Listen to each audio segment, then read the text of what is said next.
Sorry, this is part 2 of the exact same video. Um, so where I've left off. This is not the end of the story, though. I want the picture to be painted in succession as God had intended it, so that we know and realize what is going on. You see, another example I want to make is, how do you know that news is good if you don't know the bad?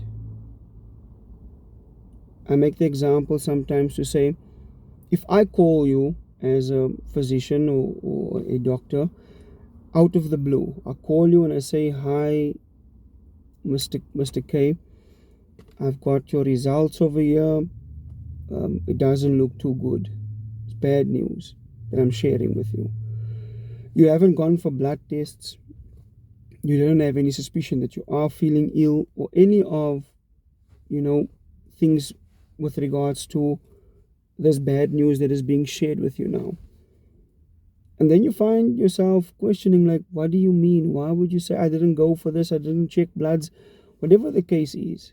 So that would just be news to you, because there was no expectation or there was no particular initiation to actually go and have a look and check yourself out or check up on the body to see if anything's, the matter or not.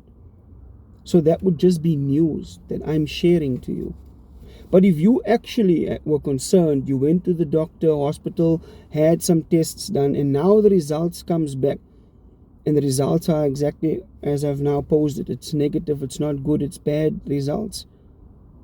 Then you have now received bad news, which means your response to that would be completely different. It would be life-changing for as it is for many. It's awakening as it is for many. But now you are aware, and that's happening, and now you've got the results. It's negative, it's not good. But now your response to that would be different, because you know that there was something that was not right. And now that suspicion confirms it. But now imagine you get that response. You don't feel good. You're feeling very, you lose touch. Some people get drawn into themselves. But now the doctor calls back a couple of days later and says to you, "Hey, Mr. K, sorry, man, we had to switch up. It happens often to not. It happens. We had to switch up in terms of what happened with your results. Your results is actually very positive. Nothing's wrong.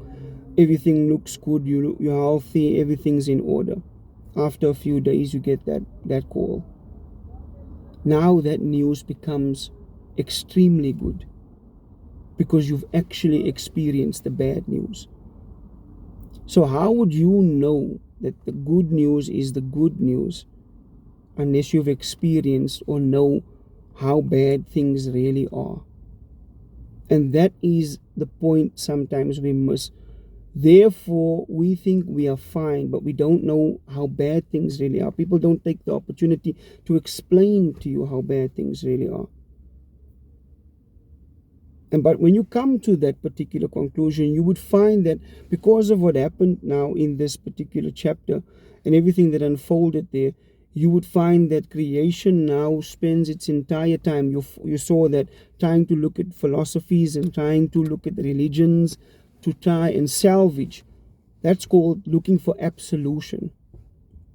They're looking for absolution to actually get to the point of reconciliation, reconciling with the Creator that was once reconciled, was then broken through this act that has taken place, and now spending our time trying to find means and ways to reconcile with God.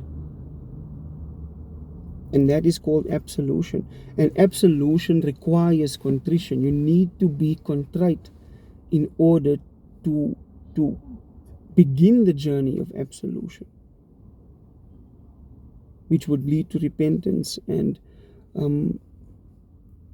regeneration and all of those things that follows. But these are never discussed, it's never brought to your attention. So we spend our lives just going through the motions, not knowing why, not understanding how or why. And this is the problem. This is the issue. Because inside, you know, you feel there's something going on, something's not right. But you try this, and you try pills, and you try medication, you try meditation, and you try, doing something to fill the fracture. And the fracture does not get filled with anything other than that which has put it together, the Creator, in the first place. It's the only thing that fills the fracture. But we find that it doesn't get filled, it doesn't get patched up by these intermediate things that we would use to try and fill that void at the end of the day. And it only gets filled with Him. But as I've mentioned, this is only the beginning of the story. There's so much more to come. How great it is to understand, how great it is to capture, how great it is to actually know. But we'll put a pin in it here for now. I think I've shared a little bit over my time here now. But I tell you that in appreciation for who and what God is, we tend to shape our lives towards what He requires. God bless you guys. And be good. And at least strive to. Because that's all we can do. None of us are perfect. But at the end of the day, we strive, we push towards the mark of the high calling, as Paul specifically tells us. Do your best and leave the rest up to God.